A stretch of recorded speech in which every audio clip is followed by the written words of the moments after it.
Hello everyone. In this video, we're picking out and sharing the latest topics about Asia.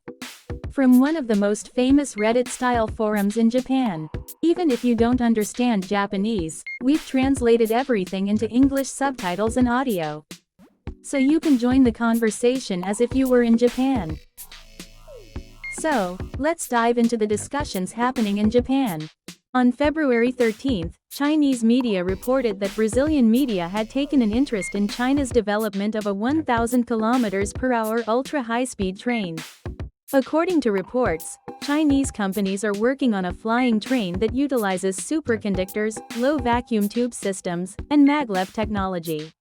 It could potentially exceed the 800-900 km/h speeds of commercial airplanes. Kinda late to the party.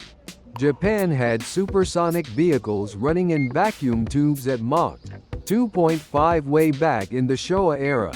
Japan actually did real-world experiments on this. There's no way they can operate it without accidents. They don't care about accidents. As long as they can improve their tech while losing a few thousand lives. It's all good for them. If something goes wrong, people are gonna turn into mincemeat.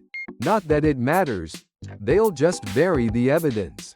A low vacuum tube system isn't impossible, but it's insanely difficult. Building the tubes alone costs a fortune, and maintaining low vacuum conditions would cost even more. Maybe they can solve it by depressurizing the tube. If the train detects a pressure drop. If the safety system fails, though yikes. A single false signal from one train could shut down the entire system. Japanese research found that underground sections would suck in groundwater if there's a leak. Also, full vacuum costs way too much. Partial depressurization is more cost-effective. Skipping maintenance and letting metal debris get into the maglev track sounds like a disaster waiting to happen. Tube trains can't even have long formations. And whatever happened to California's test track? No updates at all.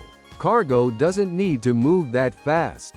It just needs to be cheap and always on time. Might as well let the whole country take off and fly somewhere else. Brazil is about to get scammed by China again. 1,000 km/h straight to heaven.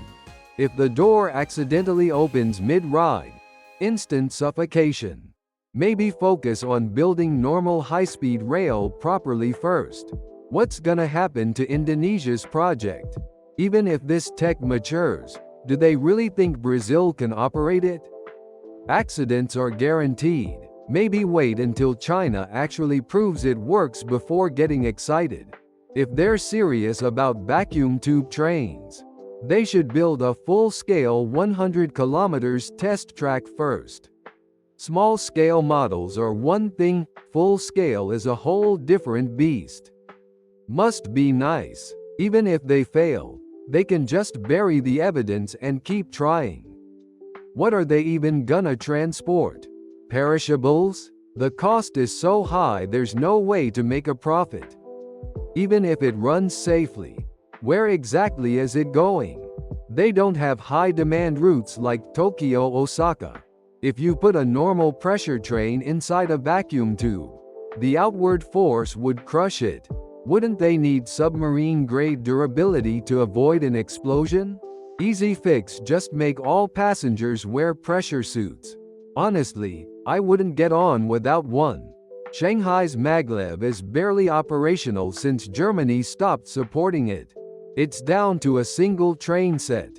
Doesn't hit 430 km/h anymore. And doesn't even connect to the city center. You have to transfer to the subway, kinda useless. Now that's a real bullet train. They should think about whether they can actually maintain it after building it. If they learned nothing from Indonesia, then go ahead and try. A BYD electric car is probably safer. Did you find this video interesting? We'll keep bringing you fun topics from Japan's online community. Please subscribe to the channel and drop some comments.